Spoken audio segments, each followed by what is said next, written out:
Welcome back, everyone. I don't even know if that recorded because I might have went too early. Welcome back, everyone, to the Popcorn Podcast. I'm Tommy Cresta, host and creator of the Popcorn Podcast.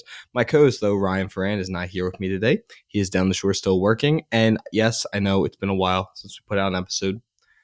And that's something we're gonna stop doing. It's just been super busy in life recently. Work, me starting school, going back into school for summer classes, and Ryan moving down the shore. So it takes us a little bit to get back into a rhythm. But once we get back into our rhythm and all the shows, I have friends of mine calling me. Yo, look, you're on the podcast finally. Yeah. I don't know if they can hear you. This for everyone who doesn't know, this is my friend Smith. He's in the army with me, and he has been begging to come on the podcast. So I decided to give him his moment of glory today. But no one cares for you. But I'm gonna hang up on you now so I can finish recording my episode.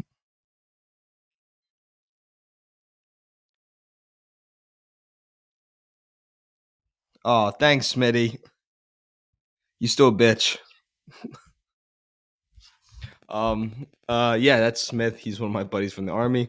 I do want to get some of my friends more onto the podcast, like the show was when I first started it. But yeah, once we get back into our rhythm and once the boys comes out, House of the Dragon and the Bear, we will be doing our weekly episodes, weekly reviews of those shows.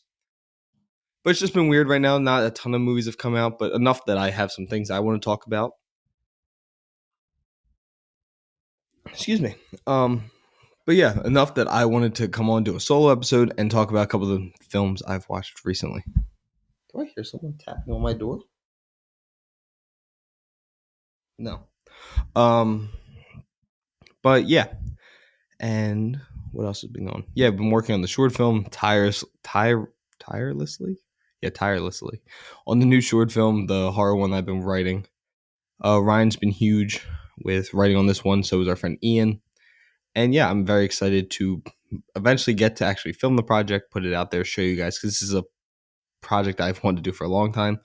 Horror is my favorite genre of filmmaking, and yeah, so I'm really excited about that. But besides that, just been really working on school, going to work, trying to finish up my military career as of right now.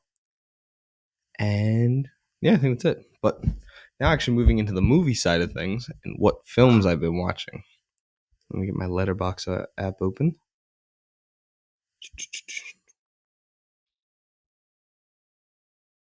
Mm-mm. What are the films I've seen recently? Recent activity. Wow, I've really not done anything on Letterboxd recently. Sort of fine. Nope. There we go. Okay, so what I've watched recently. I mean, we saw The Fall Guy, but we did a full review of that.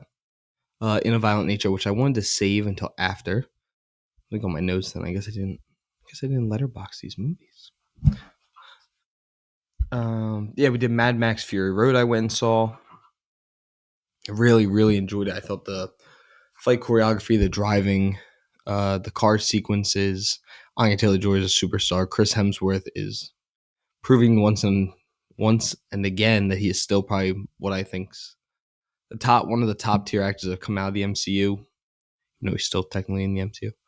But yeah, I really enjoyed Mad Max. I don't think it's as good as Fury Road. I don't think it's gonna ever be passed. But I gave Furious. I still give it an 88. I still thought it was really, really well done. And yeah, there was some cameos in there. There was some really cool Easter eggs towards the fandom of Mad Max, which was really cool. Moving on from that, a movie I actually want to go back and talk about was The Strangers Chapter 1. So when I first saw it, I gave it 50 something.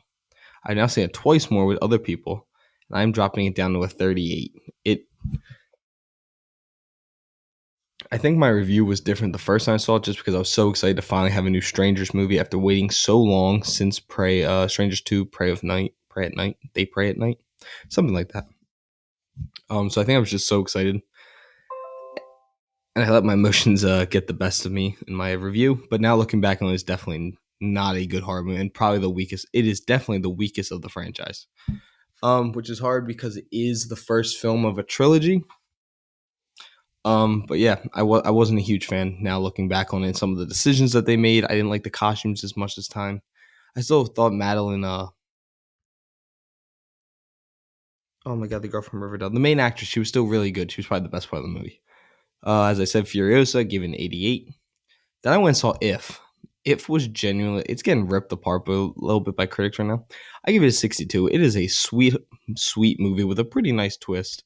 Ryan Reynolds is an enjoyable character. The little girl in If, she was tremendous. She was genuinely gave a great performance for a kid actor.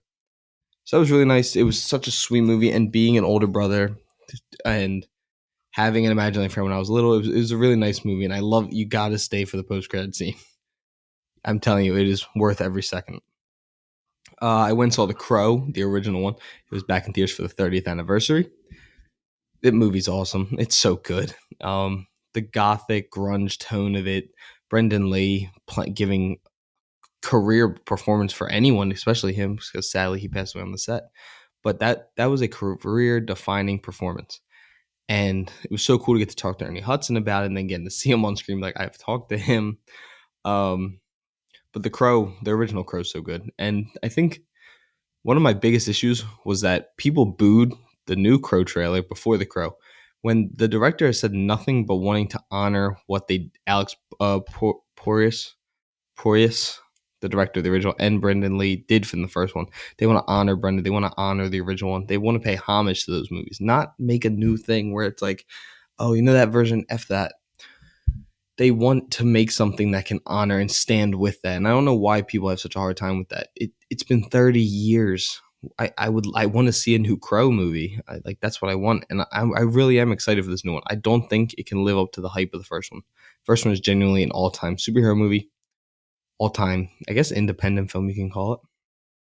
Based off of the IP, based off of a graphic novel that wasn't anything crazy, and it's so good. And I really do think Skarsgård's going to do a great job.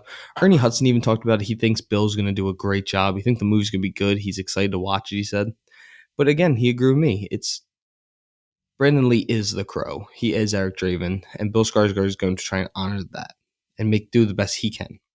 But I hate that people just won't give the movie a chance.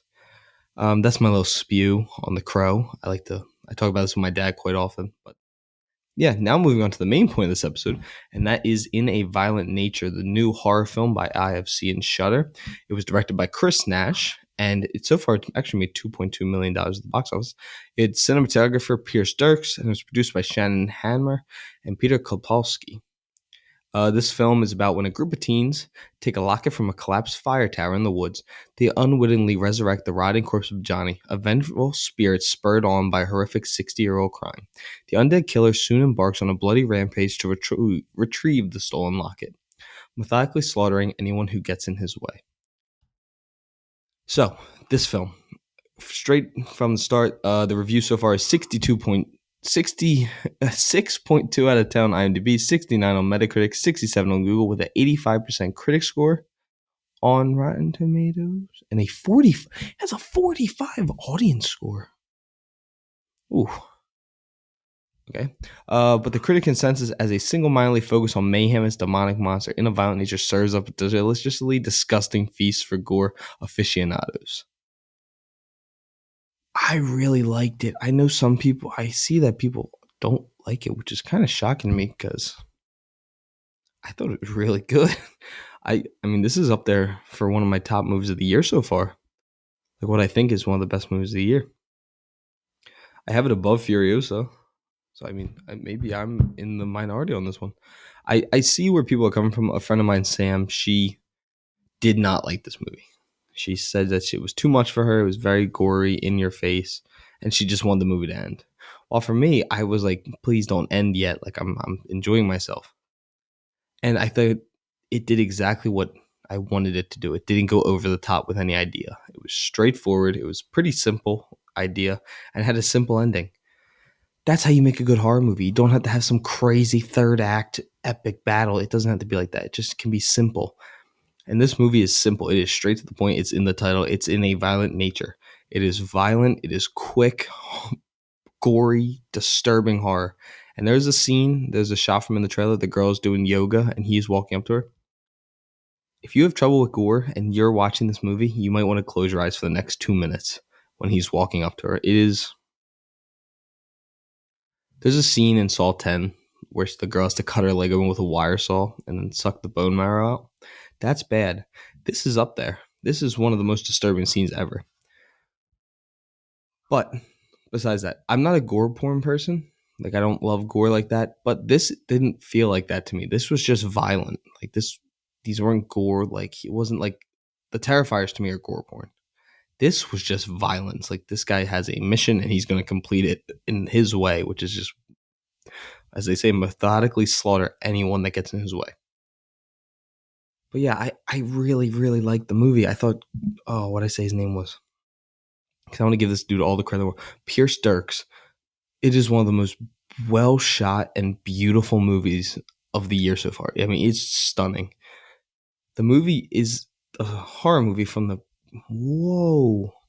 Actually, so far on the Google, like out of the 1 on 5 star rating you can give it, has a 1.5, 1.9. That is wild, especially with the score I gave it. But I genuinely, is it not charging? No, it is. I genuinely love this movie. I give it an 89. I'll say it, and I'm going to stick with it. I really, really love this movie. I love the idea of a horror movie from the killer's perspective, which is so cool. But yeah, Pierce Starks. It was weird because a lot of the movies just following him. Because in horror movies that they walk around the woods. Jason does it. It is so peaceful when he's walking around, not killing anyone. Like the views, the sounds, the birds, the sound of walking in the woods. It's all just gorgeous. And there's a shot. It's in the sunset, sun setting. It has to be a little cloudy. He's walking through a sunflower field. Ladies and gentlemen, when I'm telling you, it's the best shot of the year so far. It is stunning. I mean, it is gorgeous. It is an amazingly well-crafted movie that happens to be a violent slaughter film. And I thought that the body doubles actually were pretty good. I thought the cast was fine. They were playing asshole kids. I want to know who plays Johnny Cast. Ryan Barrett. Good job, my boy. You were pretty good. Then there was Andrea Pavlovich. She played Chris. We got Charlotte Cregan. Aurora, she's the yoga girl. Lauren Marie Taylor, the woman. She's the older woman. She's in Friday the 13th too. Liam Leon is Troy. Reese Presley plays the Ranger. Sam Rolston, Aaron. Timothy Paul McCarthy is Chuck. Lee Rose Sebastians is Brody. And Alexander Oliver is Evan. Ryan Barrett, you moved the direction. I mean, it's Chris Nash probably most of it, but the way he moves around he's so precise in the way he moves. Like there's no wasted movement. And I mean, the movie's great. I mean, I absolutely adore it. I'm probably going to go watch it again. I'm probably going to cover my eyes this time because I don't know if I can watch that scene again. But yeah, I just loved it. What else has Chris Nash done? Because this was his debut. That's fucking insane.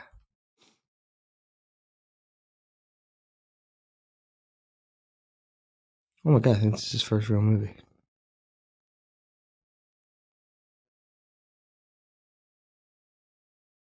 Oh my god, it is. His first feature length, like legitimate movie. Yo, hell yeah, Chris Nash. This was awesome. I wanted this guy on the podcast so bad now. I want to talk to him about this. But yeah, a fantastic movie. If you're a fan of horror and slasher movies, definitely check it out.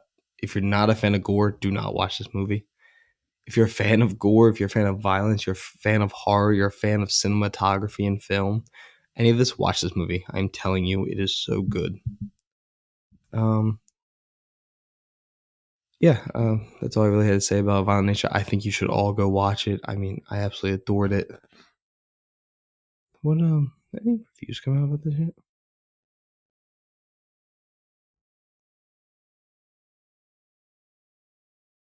Terrifying horror forged and held by Satan leaves women. yeah, but definitely go watch In a Violent Nature. And then the next horror film I'm probably going to be talking about is going to probably be Longlegs, which comes out just over a month from now, by Oz Perkins. It stars, what's her name? Mika Monroe. She plays Lee Harker, and then Nicolas Cage is the killer, I think. But yeah, supposedly it just debuted at a film festival. Which one was it? Beyond Fest. 2 more raves. Supposedly it's been insane. Any other? Let me out of here. Let me read this for my audience. Let me read this for the show. Thank you. Okay, Neon is pushing really hard for us to know Ozpur's upcoming Longlegs, and know what? It's working. They released 3 cryptic teasers and a trailer, and a half a dozen posts, and even Loki screened the film a few months before its release for a handful of carefully selected horror. No, Longlegs was so insane that one behind us started crying halfway through, turned out to move, as if Longlegs was forged by help by Satan, who brought it as an artifact. It was a gift. Oscar Perkins feels really fucking, it's real fucking shit. Mischievous, steadily tension built, scary, and sick as fuck. Longlegs phenomenal. 100 minutes of unrelenting intense. Okay, so far every review so far from the first screening looks like it's going to be a stars, a pure joy of a horror movie that seems like it was brought by Satan himself, is what I can say from a lot of the reviews. It seems like. But yeah, that's all I really have for you guys in this episode. Again, these are shorter episodes. If you guys want to go check out longer episodes, go watch any episode that says episode something something. Though if it says Thomas Corner, it's not a long episode. Especially if you're new. But yeah, definitely go check out In a Violent Nature.